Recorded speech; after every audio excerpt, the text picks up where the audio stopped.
पुराने वक्तों का बकरी का बच्चा वहां से निकल भागने में कामयाब हो गया। अगली सुबह बकरी का बच्चा एक लकड़हारे के पास गया जो लकड़ियां काट रहा था। उसे लगता था कि अब भूसे का घर नहीं टिक पाएगा, इसलिए उसने लकड़ी का घर बनाने का सोचा और इसी नियत से वो लकड़हारे के पास चला गया। भाई लकड़हारे, आप मेरी थोड़ी सी मदद कर सकते हैं? मुझे थोड़ी सी लकड़ियां दे दे, आपकी मेहरबानी होगी। लकड़हारे ने उसे लकड़ियां दे दी। उस रात वो लकड़ियां लेकर एक और जगह पर आ गया। उसे लगता था कि अब वो उस शैतान के चुंगल से आज़ाद है और वो नहीं जानता कि बकरी के बच्चे ने अब कहाँ पर ठिकाना बनाया है, यानी कि भेड़िया। मैं अब लकड़ी के घर पे रहूंगा। वो घर भूसे के घर से ज्यादा मजबूत होता है। इस तरह सारी रात फिर बकरी के बच्चे ने मेहनत की और एक लकड़ी का घर बना लिया। ये घर भूसे के घर से ज़्यादा मजबूत था। उसे महसूस हो रहा था कि उसने अब बहुत अच्छी मेहनत की और उसका उसे फल मिलने वाला है, मगर वो ये नहीं जानता था कि भेड़िया उसकी इस घर के बारे में भी बहुत अच्छे से जान गया था। उसने जैसे ही घर के अंदर पनाह ली और सोने की तैयारी करने लगा, तभी वो बड़ा और खौफनाक शैतान वहां आ गया। बाहर आओ, मैं तुम्हें कहता हूँ बाहर आओ। बकरी का बच्चा बहुत डर गया था। उसने अंदर से ही उसको ना आने का इशारा किया, यानी ना की। मैं बाहर नहीं आऊंगा। मुझे पता है तुम कल वाले वही शैतान हो। मैं बाहर नहीं आऊंगा। चले जाओ यहाँ से, चले जाओ। मगर वो काला शैतान कहाँ जाने वाला था।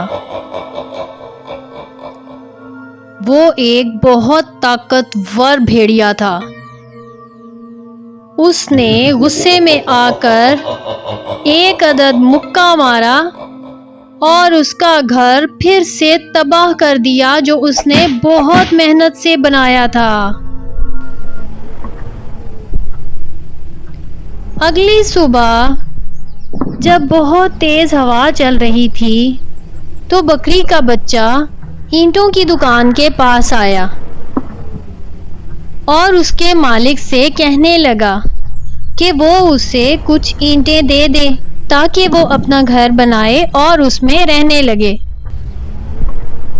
उस नेक दिल इंसान को बकरी के बच्चे से बहुत हमदर्दी हुई, क्योंकि आगे सर्दियां आने वाली थीं और यकबस्ता हवाएं चलने लगी थीं।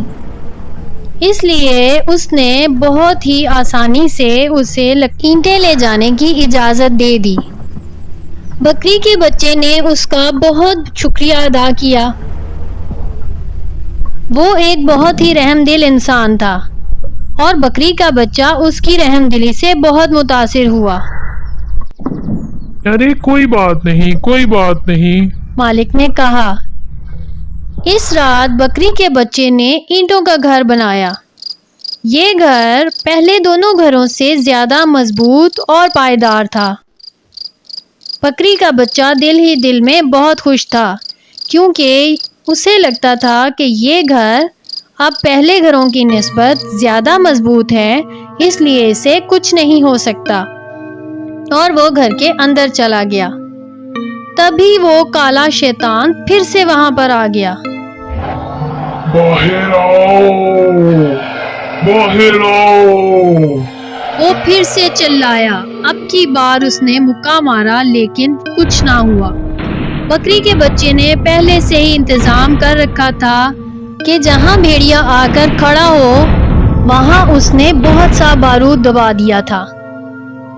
اب وہاں پر بھیڑیا کی جلتی ہوئی لاش تھی اور بھیڑیا وہاں سے دم دبا کر بھاگ نکلا تھا۔ آپ نے سوچا ہوگا کہ بکری کے بچے نے یہ بارود کہاں سے لیا؟